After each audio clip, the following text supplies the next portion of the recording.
hei hi thiak chho ani a voi ne hian tlaizong par cherry blossom kan thir don ni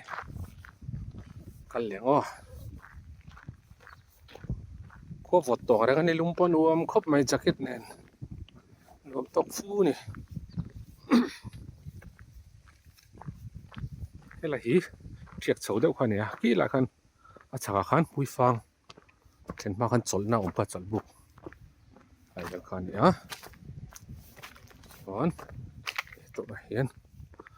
kal tha don ni lang ni chup na ko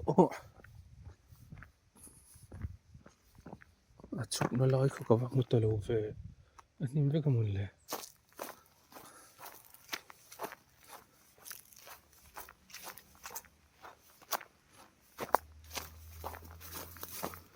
khoi lang e kal na lai ka a ping ve ka khala ta khara lungai de mo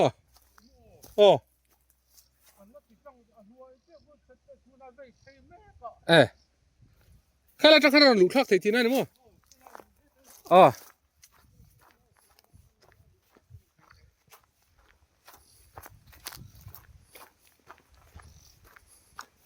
bang kalchin na lo nim vek ani khan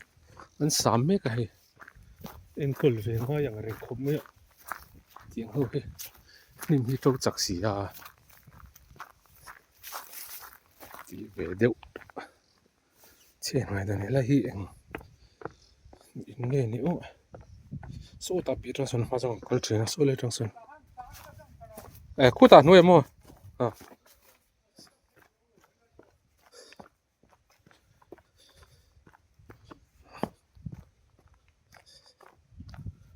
nè so par chuk mai moi khop mai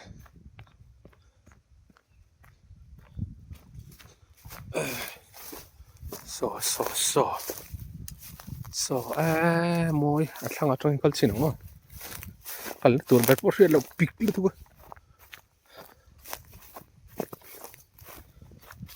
Nancy tenen ma chuana ke Nancy le ma chuana nen kan kala ma kan hei moi le ni nom selong cherry blossom kal ve te box si lo ka mun than than a po thin tlang lam a chuan a kungan a omna chuan parvul chuk to thani tlem a zo khu a vot deuh hlek alo chuan a par tha du lo kan ti hei par a moi khop mai hay lại cái này ra cái lắc thế thì bật tập quân sao lắc lắc vậy môi xin nó chép mẹ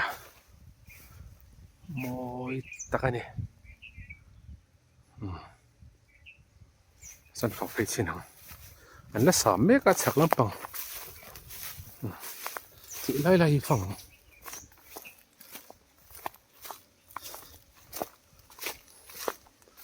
tu đi sau thì hậu cái muộn hoàn vẫn tỉ em chứ nào mỏ vai hậu rồi bằng số này thì ta có hít thể là với ta bớt sợ cho nên lũ mình tem mỗi một cái tiếng chi ấy lịnh tôi thấy khăn xiêm sẽ là mà đi nè lọc về dễ khá nè bằng số tem cho nó phil đâu nhỉ para lâu rem tổ ngay nè xe thiêm hết riếu mày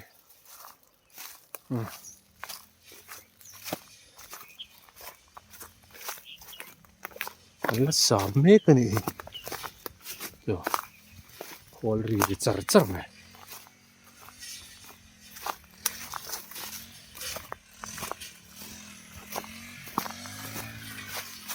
quá nặng lắm tục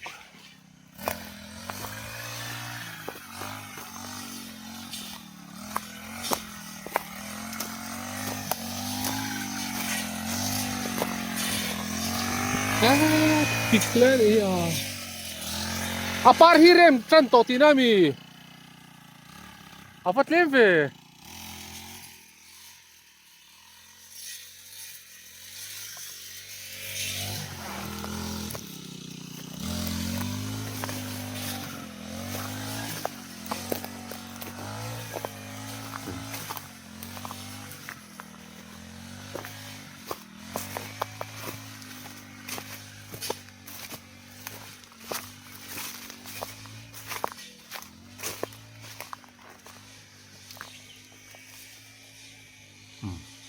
có cái này hiện phải vô cái phần lẩu à ni in là làm bằng được ok mồi xí nó à rồi sao vậy hiện làm về chị lẩu này nè cái sao lẩu à à hiện du lịch về chị không à những con sò thì họ cho nên làm về thôi cái đấy à mình lá thú mình cũng như cái pot chọc lẩu này nè pot là lẩu là lẩu này nè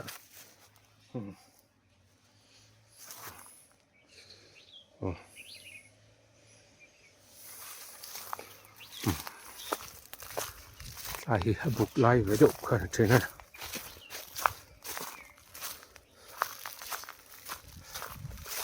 ta cái là đây này selfie môi nhiều môi chụp mà rim tuy đâu tên cả sữa rim chút lem cho này về rim chân